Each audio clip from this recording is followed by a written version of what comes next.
क्या नीतीश कुमार की स्पीच आपने सुनी थी? कि अगली बार जो आप आइएगा ना, तो इस बार हम देखें कि कुछ इधर उधर कुछ जीत गया है, अगली बार सब हारेगा। हुआ भी ठीक वैसे ही। देखो यार, बिहार इलेक्शन में मोदी और नीतीश की जोड़ी हिट हो गई है। इतना प्रचंड बहुमत मिल रहा है कि किसी को समझ में नहीं आ रहा है कि ये हुआ कैसे। न तो सरकार को समझ में आ रही है, ना तो जनता को समझ में आ रही है कि इतना बड़ा मैंडेट आखिर गया कैसे। नीतीश कुमार ने 2005 से ही एमवाई समीकरणों को तोड़ने के लिए आरजेडी के अपना एक एम फैक्टर को काफी स्ट्रॉन्ग किया। 2006 से ही महिलाओं को नीतीश कुमार ने अर्बन और रूरल पंचायती इलेक्शन में महिलाओं को 50% रिजर्वेशन दिया तथा बिहार के जितने भी गवर्नमेंट जॉब स्कीम्स है उसमें महिलाओं को 35% रिजर्वेशन ऑलरेडी है तथा 10th क्लास की लड़कियों और लड़कों के लिए उन्होंने साइकिल योजना शुरू की, जिससे विद्यालयों में स्टूडेंट की संख्या बढ़ गई थी। 2016 में नीतीश कुमार ने एक मास्टर स्ट्रोक खेला था, जिससे बिहार की महिलाओं को बिल्कुल फिक्स हो गया था।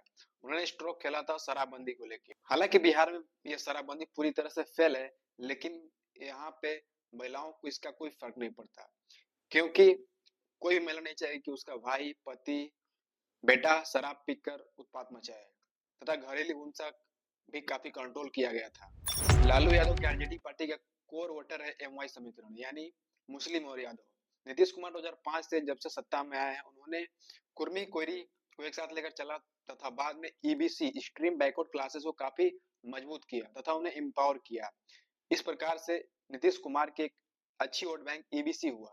यदि हम बात करें एनडीए की कास्ट कोलिएशन की, तो बीजेपी की अपर कास्ट जो उसका कोर वोटर है वो कहीं पे छोड़ के बीजेपी को नहीं जा सकता है। वहीं पे नीतीश कुमार का ईबीसी तथा महिला ने एक परफेक्ट कॉम्बिनेशन बनाया। यदि हम बात करें उपेंद्र कुशवाहा की, थी वह पूरे बिहार में कुशवाहा के नेता है। बिहार में कुशवाहा लगभग 5% है। सम्राट चौधरी को भी सीएम बनने का सपना भी बिहार के कुशवाहा लोगों ने देख रहा था, इसीलिए जमकर वोटिंग हुई। यदि हम बात करें चिराग पासवान और जीतन मांझी की, तो दोनों ही दलित समाज से आते हैं तथा उनका भी वोट बैंक कहीं भी छिटक कर नहीं जाता है। इस प्रकार से एनडीए ने एक बहुत ही तगड़ा कास्ट कोलिएशन बनाया तथा एनडीए ने सीट शेयरिंग पे एक बहुत बड़ा झमेला नहीं किया, सभी लोग किसी भी तरह से मान गए। नीतीश कुमार पूरी जिंदगी वेलफेयर स्कीम यानी रेवड़ी कल्चर या फिर कहें तो फ्रीबीज का विरोध पूरी जिंदगी किया, लेकिन इस बार इस इलेक्शन में उन्होंने पूरा छप्पर फाड़ दिया। फ्रीबीज देने के नंबर में बहुत आगे निकल गए। बिहार में पहले से 5 केजी राशन फ्री में दिया जा रहा था, वही 125 यूनिट बिजली नीतीश कुमार ने फ्री कर दिया। साथ ही साथ ओल्ड पेंशन स्कीम 400 से बढ़ाकर 1100 कर दिया तथा 1.1 सीआर महिलाओं को जीविका दीदियों को नीतीश कुमार ने मुख्यमंत्री महिला रोजगार योजना के तहत 10-10 हजार देने का कार्य किया। इस प्रकार की रेवड़ी चुनाव के बीचों बीच नहीं देनी चाहिए। इस प्रकार की चीजें हो रही थी और इलेक्शन कमीशन डाक बंगला चौराहा पर सो रहा था।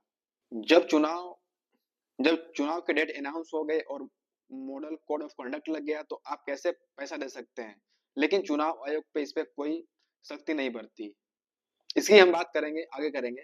नीतीश और मोदी जी की एक तगड़ी लीडरशिप में एनडीए को प्रचंड बहुमत जिताया। जब से 2014 से नरेंद्र मोदी चुनाव लड़ना स्टार्ट किए हैं, बहुत ही कम चुनाव में उन्होंने हार का सामना किया है। वहीं पे नीतीश कुमार एक साफ छवि सुशासन मॉडल के लिए जाने जाते हैं। हालांकि वो कभी कभी पलटी मार जाते हैं, लेकिन बिहार को इससे ज्यादा कुछ फर्क पड़ता नहीं है। दोनों ही नेता साफ छवि के हैं, अभी तक उनपे कोई पर्सनल करप्शन या केस चार्ज नहीं हुआ है। जब से एनडीए ने कैंपेन लॉन्च किया, तब से उससे अधिक नेता हेमंत बिस्वा शर्मा या योगी आदित्यनाथ फिल्म की पॉलिटिक्स पे ज्यादा फोकस कर रहे थे या फिर घुसपैठियों पे ज्यादा फोकस कर रहे थे, लेकिन बिहार की जनता ने उसे नकार दिया। फिर मोदी जी ने स्टार्ट किया जंगल राज का नैरेटिव और ये नैरेटिव पूरी तरह चल गया। हर मंच से कट्टा, दुनाली, छर्रा, जंगल राज की यादों के बीजेपी ने पूरी तरह से ताजा कर दिया। अब बिहार में उनके लिए जगह नहीं है। अब तो बिहार में स्टार्टअप के सपने देखने वाले चाहिए, हैंड्सअप वाले नहीं चाहिए हमें।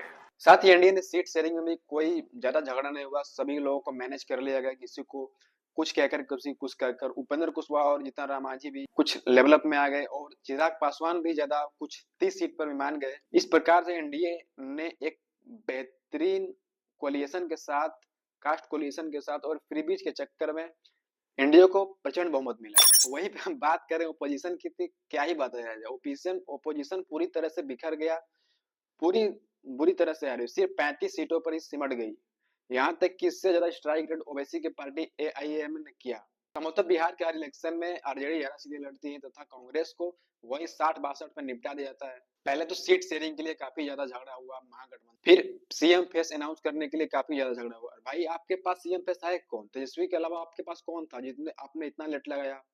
फिर वहीं पे बात करें हम मुकेश सहनी की, वो डिप्टी सीएम बन रहे थे, 50-60 सीट मांग रहे थे, डेली झगड़ा, रूस जाना, ये वो करना, आखिर में उन्हें डिप्टी सीएम बनाया गया, लेकिन सीट मिला कितना? 0 बटा सन्नाटा। कांग्रेस कांग्रेस का बिहार में कोई बड़ा चेहरा है नहीं, ना वो किसी चेहरे को प्रोजेक्ट करती है, या फिर कन्हैया कुमार या कोई भी अन्य नेता हो।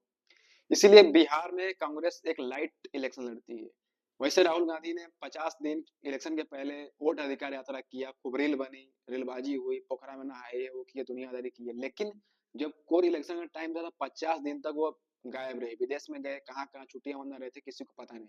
You are the LOP of this country, you must live in this country. Bihar में कांग्रेस की कोई क्रेडिबिलिटी भी नहीं है, कुछ भी होता है गायब रहते हैं, पूरी तरह से वो आरजेडी पे डिपेंडेंट हो गए हैं। पूरे बिहार इलेक्शन में कांग्रेस सिर्फ 6 सीटों पर दम तोड़ दी, लगभग एआईएम के बराबर। बीजेपी की सरकार लालू परिवार को तोड़ने में सफल रही। पहले से ही तेज प्रताप यादव ने एक फेसबुक पोस्ट किया तथा उसके बाद से उन्हें परिवार और पार्टी से निकाल दिया गया। इस प्रकार से दोनों भाई अलग हो गए। अब साथ में हाथ मिलाने पसंद नहीं करते हैं। विजुअल्स आपने देखी होंगी एयरपोर्ट की। फिर घर में भी आपसी कलह हो गया। आपको पता है कि आपको जब बीजेपी जैसे इतनी तगड़ी पार्टी से लड़ना है तो आपको परिवार में कम से कम ढंग से रहना है। इंडिया अलायंस ने शुरू से ही कभी ईवीएम पे, कभी अब एसआईआर पे अवरोना इन दिनों का चालू हो गया, लेकिन आपको अवरोना धोने से कुछ नहीं होगा। आपको जमीन पे मेहनत करनी होगी। अब पहले भी अभी हम करते थे, अब एसआईआर ऐसा ही करते थे, कर रहे हैं। इससे कुछ होने वाला नहीं है। आपको जमीन पे अपने कार्यकर्ता तैयार करने पड़ेंगे, हर एक चीज को बूथ लेवल पर देखना होगा, तभी जाकर आपको शायद इलेक्शन में सफलता मिल सकती है। वही बात करें इलेक्शन कमीशन की, तो इस चुनाव में इलेक्शन कमीशन की कोई क्रेडिबिलिटी ही नहीं थी, सिर्फ फौजदार देना और इलेक्शन को कंडक्ट करना। बिहार इलेक्शन में दुलार चंद यादव की हत्या हो गई मोकामा से, 2 दिन के बाद उसकी अरेस्टिंग की गई अनंत सिंह की। यही एक रूल है कि कोई पार्टी लगभग चुनाव से 3-4 महीने पहले कोई भी योजना नहीं लागू कर सकती, कोई पैसा नहीं बांट, लेकिन नीतीश कुमार ने 10,000 सब महिलाओं को फ्री भी बांटा, लेकिन चुनाव आयोग के कान पे जू तक नहीं लगा। चुनाव आयोग पूरी तरह गायब रहा, वो डाक बंगला चौराहा पर सोया रहा। हमारे ज्ञानू अंकल ऐसी बातें साझा करनी चाहिए क्या? कुल मिलाकर देखें तो इंडिया को इलेक्शन कमीशन, मीडिया, ब्यूरोक्रेसी और वो तंत्र सपोर्ट में था जिससे एनडीए जीते। ज्ञानू अंकल को अब टीएन सेशन से एक बार मिलना चाहिए तथा सलाह लेना चाहिए कैसे इलेक्शन कराया जाए। खैर बिहार के इलेक्शन अब खत्म हो गया। बिहार के लोगों से बस इतना ही कहना चाहूंगा कि बस अब झोला बैग उठाइए, अब दिल्ली, बंबई, गुजरात, पंजाब जाना स्टार्ट कीजिए। अब बिहार में आपका काम खत्म हो गया है, वोट दे दिए हैं, छठ मना लिए हैं, अब बैग उठाइए, निकल लीजिए।